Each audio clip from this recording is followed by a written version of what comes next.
આગાહી આવી છે 2, 3 અને 4 જાન્યુઆરીએ કમોસમી વરસાદની આગાહીને લઈને વહીવટીતંત્ર સજ્જ બન્યું। હવામાન વિભાગની આગાહીને લઈને ઉત્તર ગુજરાતના ખેડૂતો ચિંતિત બન્યા છે। 2, 3 અને 4 જાન્યુઆરીએ કમોસમી વરસાદની આગાહી છે। ખેડૂતોના ખેતરમાં ઘઉં, ચણા, એરંડા, કપાસ, પપૈયા, બટાકા જેવા પાકોની પણ વાવણી થઈ છે। બીજી બાજુ ખેડૂતોના પશુપાલન માટે ઘાસચારો હોય એ પણ ખુલ્લું રાખવામાં આવેલું છે। માર્કેટ યાર્ડ અને અનાજના ગોડાઉનમાં પણ માલ પડ્યો છે। ત્યારે વહીવટી તંત્રએ કમોસમી વરસાદની આગાહીને લઈને જિલ્લાના તમામ અધિકારીઓને એલર્ટ રહેવાની સૂચના આપી છે। સાથે સાથે ખેડૂતને પણ પોતાનો માલ સાચવવા માટે અપીલ કરી છે।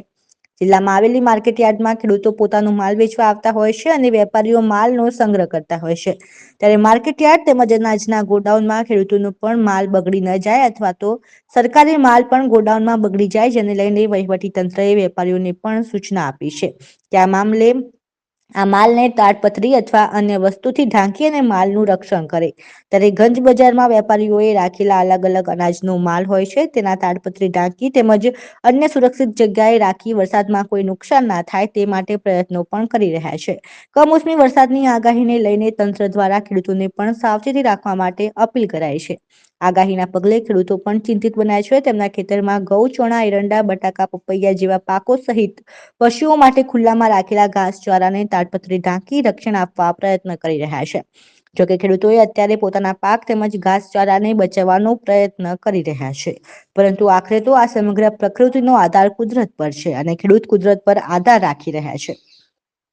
આગામી 3 દિવસ ઉત્તર ગુજરાતમાં કમોસમી વરસાદની આગાહીને લઈને વહીવટી તંત્ર સજ્જ બન્યું છે। ત્યારે માર્કેટ યાર્ડોમાં વેપારીઓ ખુલ્લામાં પડેલા માલને ઢાંકી રહ્યા છે અને ખેડૂતો પોતાના ખેતરમાં પડેલા માલનું તાડપત્રીથી રક્ષણ કરી રહ્યા છે। જોકે ફરી એક વખત ખેડૂતો માટે આફતની આગાહી આવતા ખેડૂતોને મુશ્કેલીમાં મૂકવાનો વારો આવ્યો છે। ત્યારે સાવચેતીના ભાગરૂપે હાલમાં ખેડૂતો અને વેપારીઓ પોતાના માલને બચાવવાનો પ્રયત્ન કરી રહ્યા છે। અત્યારે રાઈનું વાવેતર ઘણું બધું જ છે, તો રાઈના વાવેતરની અંદર અત્યારે રાઈ દોણો લેવાની તૈયારી જ છે।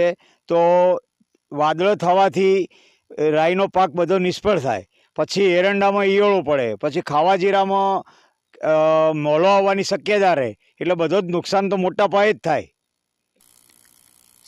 આવતા 3 દિવસમાં હવામાન વિભાગે એવી આગાહી કરી છે કે વાદળછાયું વાતાવરણ રહેશે અને વરસાદ થવાની શક્યતા છે।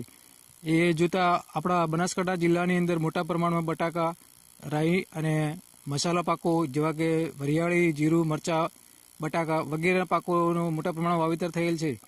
આ પાકોની અંદર જો વરસાદ થાય અને વરસાદ વાદળવાળું વાતાવરણ રહે તો ચરમીનો રોગ છે, સુકારાનો રોગ છે, પછી રાઈની અંદર સફેદ છારાનો રોગ છે, એવા રોગોનું પ્રમાણ ઘણું વધી જાય એવું લાગે છે અને એરંડાની અંદર એની માળમાંની દાણા ખરી પડવાનો પ્રોબ્લેમ વધી શકે છે। જો વાદળછાયું વાતાવરણ રહે તો મસાલા પાકો તથા બટાકાને મોટા પ્રમાણમાં નુકસાન થાય અને જો વરસાદ સાથે જો ભૂલથી પણ એના જે કરાનો વરસાદ વરસી જાય તો તમામ પાકોનો મોલ અત્યારે તૈયાર થઈ રહ્યો છે અને તમામ પાકોને મોટા પ્રમાણમાં નુકસાન જાય, 50%થી વધુ નુકસાન જાય। અશોકભાઈ પટેલ, ગઢ। હવે સમય